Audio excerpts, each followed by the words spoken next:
Sports fans, get ready for Off the Dome, where the name is the game. I'm John Paul Salamanca, this is Edwin Molina, and together we'll be summing up some of the biggest names and stories in the world of sports with one name and 20 seconds to fill it out. Edwin, fire away. All right. New York Knicks general manager Steve Mills. Let's see, he's got a challenge ahead of him.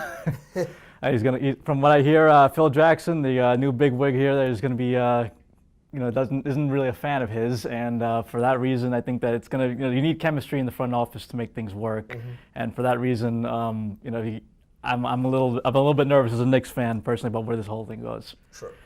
Okay, let's see. What you got for me? What you got? Okay, March Madness. Exciting, awesome time where I get to watch TV at work from noon to about midnight. I think my favorite thing about March Madness, if you've ever been on a website you can watch for free, they have the boss button or the boss watch button. So like when your boss is coming around to look at the work you're doing, a spreadsheet comes out. Right. It's I think that's part of the cool concept of March Madness is that you get to watch sports from work, and even your bosses ain't mad if they're into sports.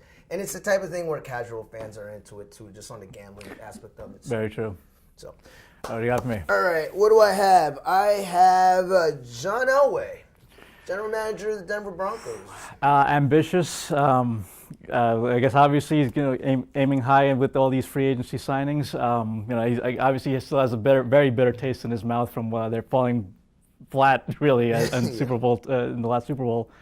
This is pretty much the last chance for maybe Peyton Manning to win it, and they've been big. Okay, what you got? Okay, let's see, Randy Orton.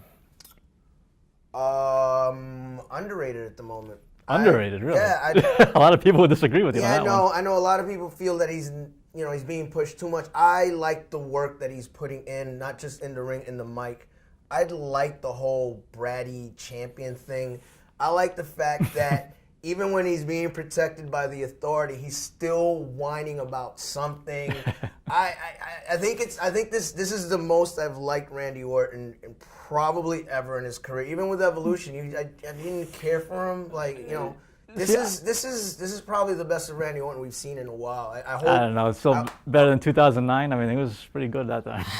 I like this better, though. I like this better than the whole Viper kicking people in the head thing. This is because it's a combination of both. It's like the insecure macho guy that is whining about everything, and it works out great. So I like it.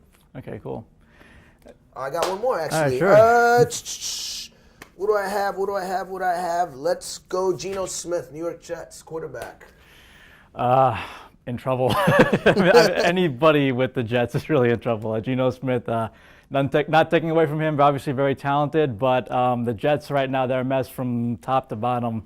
Anyone coming into that job, it's a thankless job. Someone has to do it. In this case, it has to be Geno Smith, but yeah, he's got his work cut out for him. I still can't believe they didn't go get Revis, but it is what it's. Jets get a Jets, so it is what it is. So.